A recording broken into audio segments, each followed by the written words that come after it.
سمجھنے کو ملا.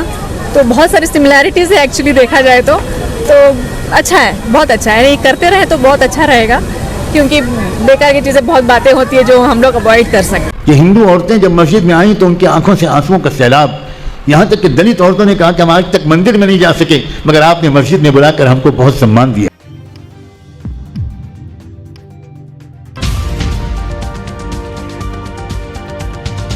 السلام علیکم, آداب دوستو, میں ہوں شمس سعید اور آپ دیکھ رہے ہیں ہر خبر آپ تک. دوستو, جو تصویروں کی آپ نے جھلک دیکھی ہے, آپ ذرا ان ویڈیوز کو پوری دیکھیے گا. میں زیادہ ٹائم نہ لیتے ہوئے آپ کو دکھانا چاہتا ہوں. جن لوگوں نے اس طرح کا کام پورے ملک میں کیا ہے ان کا عجیب تاثر ہے کہ ہندو عورتیں جب مسجد میں آئیں تو ان کی آنکھوں سے آنسوؤں کا سیلاب, یہاں تک کہ دلت عورتوں نے کہا کہ ہم آج تک مندر میں نہیں جا سکے مگر آپ نے مسجد میں بلا کر ہم کو بہت سمان دیا ہے.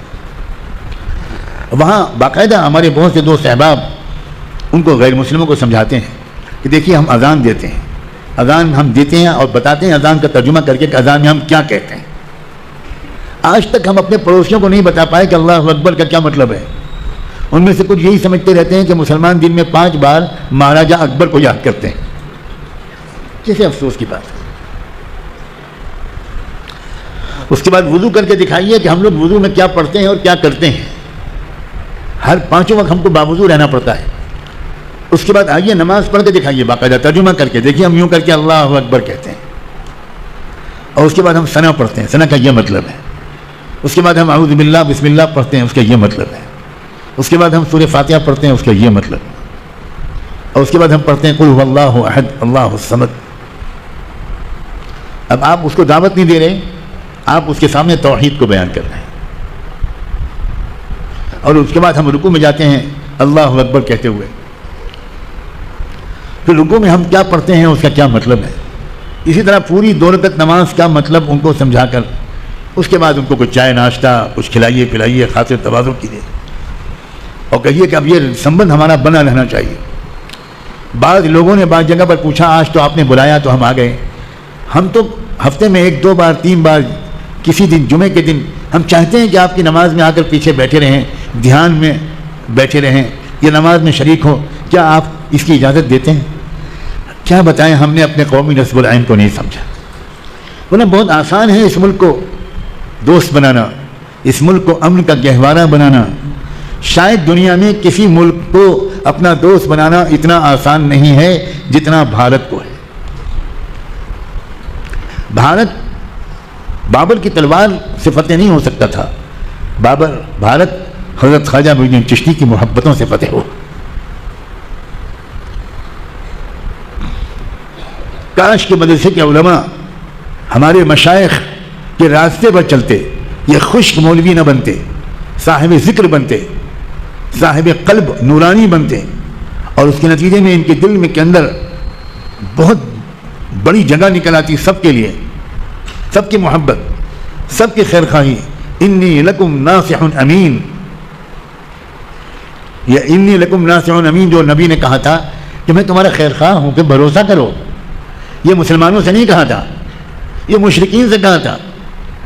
انی لکم ناصح امین.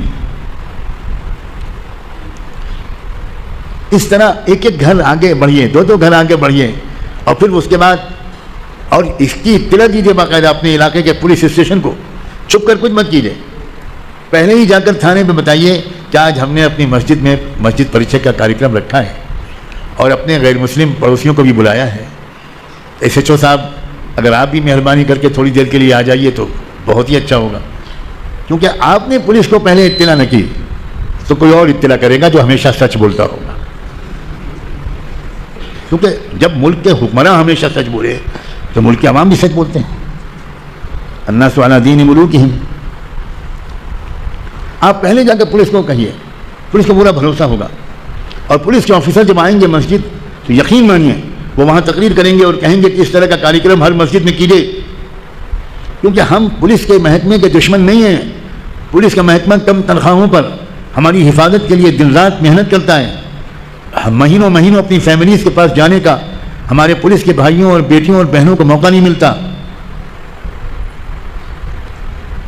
ان کی تنخواہیں بھی بہت کم رکھی ہیں ہماری سرکار نے, اسی لیے ان کو اوپر کی آمدنی کی ضرورت پڑتی ہے. ہر جگہ ہمارے لوگوں کے تعلقات اپنے پولیس کے لوگوں سے، اچھا ذاتی تعلقات نہیں، اس لیے کہ ہمارے درمیان مخبر بھی بہت ہیں، انفارمر بھی بہت ہیں. میں ذاتی اغراض والے دلالی اور غداری والے تعلقات کی بات نہیں کر رہا ہوں، میں اوپن ٹرانسپیرنسی والے تعلقات کی بات کر رہا ہوں. ایک گروپ بنا کر تھانے پہ جائیں، انسپکٹر صاحب سے وقت مانگیں، 5 منٹ بات کرنی ہے ہم کو، اور یہ کہیں کہ صاحب ہم معافی مانگنے آئے ہیں، آپ اتنی سیوا کرتے ہیں، وقت پر آپ کو چائے بھی نہیں ملتی، کھانا بھی نہیں ملتا، ہم آئے ہیں آپ کے پاس. خاص طور پر لیڈی پولیس، بہت تکلیف ہوتی ہے مجھے دیکھ کر، واللہ میں کہہ رہا ہوں. یہ لڑکیاں، یہ عورتیں جو پولیس کے محکمے میں کام کرتی ہیں، ان کو ڈیوٹی میں کھڑا رہنا پڑتا ہے، ٹوائلٹ جا نہیں سکتی، واش روم جا نہیں سکتی.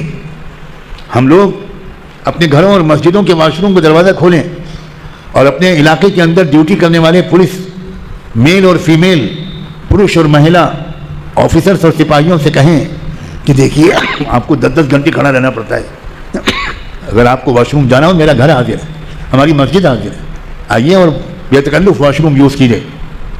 یہ تعلقات آپ بنانا شروع کیجیے. میں پریکٹیکل باتیں کر رہا ہوں، میں ایک بالکل زمینی قسم کا بیان کر رہا ہوں کہ یہ کرنا ہے، یہاں سے شروعات کرنی ہے. لوگ پوچھتے ہیں کیا کرنا ہے تو ان کو نظر آتا ہے کہ کوئی جادو منتر بتا دیں حضرت، کیا کرنا ہے کہ رات بھر میں خلافت راشدہ قائم ہو جائے. نہیں بھائی، دھیرے دھیرے اس ملک کی نفرت کو محبت سے بدلنا ہے، بدگمانیوں کو، غلط فہمیوں کو دور کرنا ہے. ادفع باللتی ہی احسن فاذا الذی بینک وبینہ عداوۃ کانہ ولی حمیم. اللہ نے فرمایا کہ بدترین درجے کا جو سلوک تمہارے ساتھ ہو اس کا بہترین طریقے پر جواب دو. ادھر سے سلوک خراب مگر تمہاری طرف سے بہترین رویہ اور سلوک. اس کے نتیجے میں اللہ نے خود گارنٹی لی ہے، یہ فلاں کی گارنٹی نہیں ہے. کس کی؟ میں تو نام نہیں لے رہا ہوں. اتنے بڑے آدمی کا نام اتنا چھوٹا آدمی کیسے لے؟ میں تو بہت ڈرتا ہوں بھائی. یہ اللہ کی گارنٹی ہے. فَإِذَا الَّذِي بَيْنَكَ وَبَيْنَهُ عَدَاوَةٌ. اللہ کہتا ہے آج وہ شخص جو تمہارا دشمن بنا ہوا ہے، اللہ کہتا ہے میں گارنٹی لیتا ہوں کہ وہ تمہارا جگری دوست بن جائے گا. یہ ہے ملک کے حالات کو سدھارنے کا قرآنی طریقہ، قرآنی نسخہ، قرآنی رہنمائی.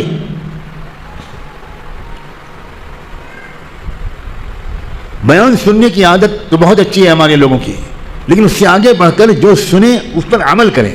یہ مسجد پریشے والا جو آج میں نے کام بتایا، اپنے گھروں میں اپنے پڑوس کے 1-2 لوگوں کو بلا کر چائے پلانے کا جو کام بتایا، یہ 2 کام آپ میں سے کون کون کرے گا؟ مسجد میں بیٹھ کر آپ کہہ رہے ہیں، جھوٹ نہ بولیے گا، جھوٹ نہ بولیے گا. مجھے خوش کرنے کے لیے ہاتھ نہ اٹھائیے. میں جب آپ کے ہاتھ نہیں اٹھیں گے تو میں اس لیے سوچ کر خوش ہوں گا کہ یہاں جھوٹے لوگ نہیں بیٹھے. کریں گے بھی انشاءاللہ.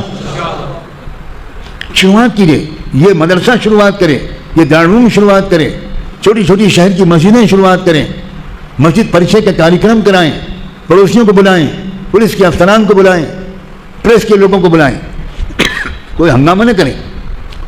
یہ 30, 40, 50 لوگ مسجد میں جمع ہو گئے، بس سب ملا کر چائے ناشتہ کرا دیجیے اور صرف یہ کہیے کہ مجھے نہ الیکشن لڑنا ہے، نہ ووٹ مانگنا ہے، نہ نوٹ مانگنا ہے. صرف ہمیں کسی نے بتایا کہ بھائی ملک میں امن کا ماحول کیسے قائم ہوگا. ساری ذمہ داری سرکار پر نہ ڈالی جائے. سرکار تو راجنیت کرتی ہے، اس کو تو سیاست کی مجبوریاں ہوتی ہیں. اگر اس کو یقین ہے کہ نفرت کی زبان بولوں گا تبھی مجھے ووٹ ملے گا تو وہ بیچارہ نہ چاہتے ہوئے بھی نفرت کی بات کہے گا. اس لیے اس کو ووٹ لینا ہے. لیکن ہم نبیوں کے غلاموں کو ووٹ نہیں لینا، ہمیں تو محبت کے پیغام کو عام کرنا ہے. فی الحال ان تصویروں میں اتنا ہی دوستو. آگے پھر ملاقات ہوگی آپ سے کسی ایسی خبر کے ساتھ. تب تک کے لیے جے ہند، دھنیہ واد.